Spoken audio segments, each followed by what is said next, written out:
annabi sallallahu alaihi wasallam ya ce wani sarki ne daga cikin sarakunan da suka gabata, yana da wani masihircinsa, kasan illa man rahimallah, galibi masu mulki da yawa masu mulki suna da matsafansu, sai waɗanda Allah ya ji kansu suna nan da bokayensu, masu musu duba, masu musu tsafe-tsafe, masu musu duk abin da suke musu.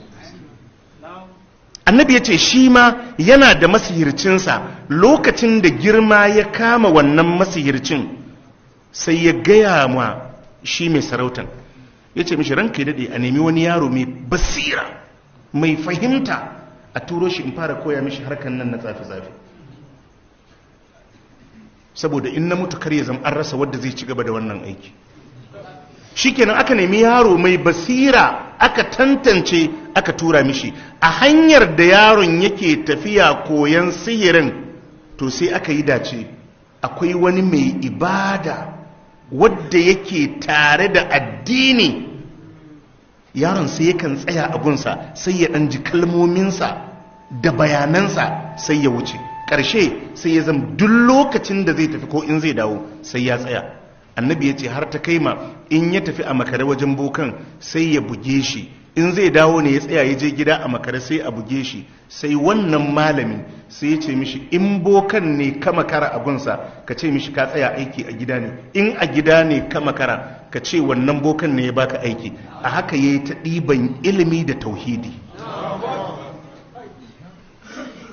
Cikin taimakon Allah rana ɗaya ya fito zai tafi gida, annabi ya ce sai ya samu wata dabba ta tsare hanya, waɗansu suka ce zaki, waɗansu suka ce wata ƙatuwar macijiya ta tsare hanya. Sai ya ɗauki dutse ya ce yau zan fahimci abinda bokan nan ke koya mini ko abinda malamin nan ke koya mini, wanne ne Allah ke tare da shi.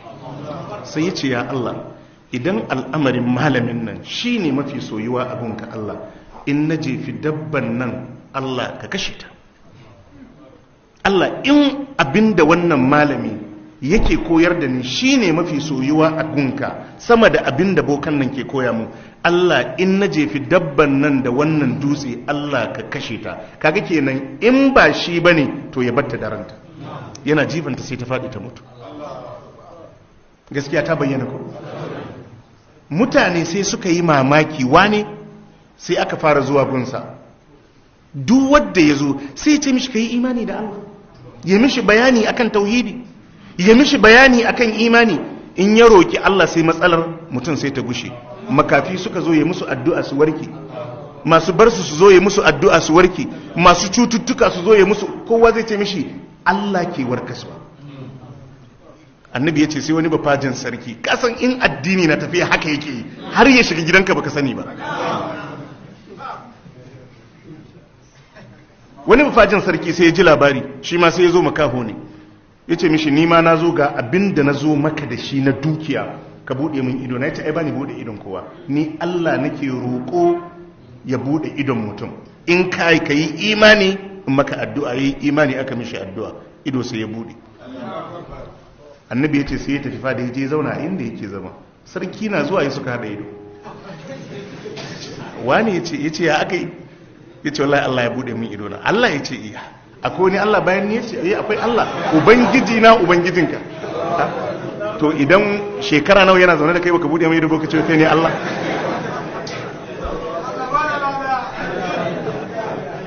Ya ce Allah ubangiji na ubangijinka. Ya ce ka gaya min gaskiya ya aka yi.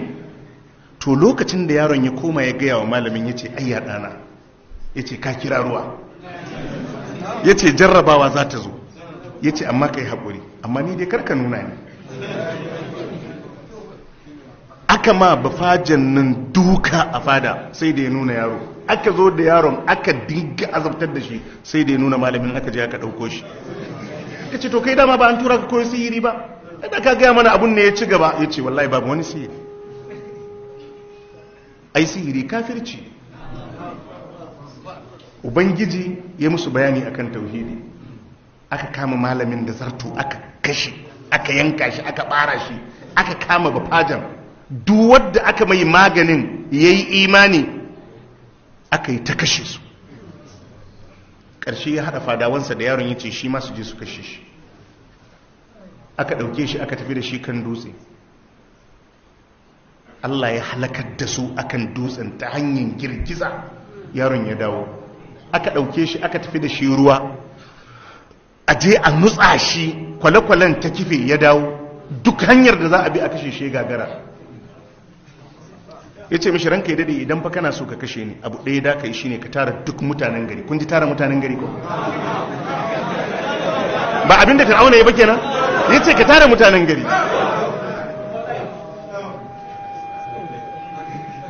Ya ce idan ka tara su ka ɗauki kifiya ɗaya a cikin kwarina, ka sa a cikin bakata, idan ka harbe ni, in za ka harbe ni ka ce bismillahi rabbil gulam, ka ce da sunan Allah ubangijin wannan yaro. Ya ce in haka kai za ka kashe ni. To da yake idonsa ya rufe, ya sa aka yi abin da yaron duka aka taru, ya ɗauki kifiyar, ya ce bismillahi rabbil gulam, aka harbe shi. Ana harbinsa, annabi ya ce kifiyan ta fada a nan ɗinsa, ya dafa wajen sai ya mutu. To mutane suna da labari dama, duk hanyar da za a bi a kashe shi bai yiwu ba. Yanzu gashi an ce an yi imani da ubangijinsa, da sunan ubangijinsa, ya mutu. Duka taron kawai sai aka fara amanna da rabbil gulam, amanna bi rabbil, gari kawai sai aka rike da imani. Kaga nasarar ko? To haka Allah yake.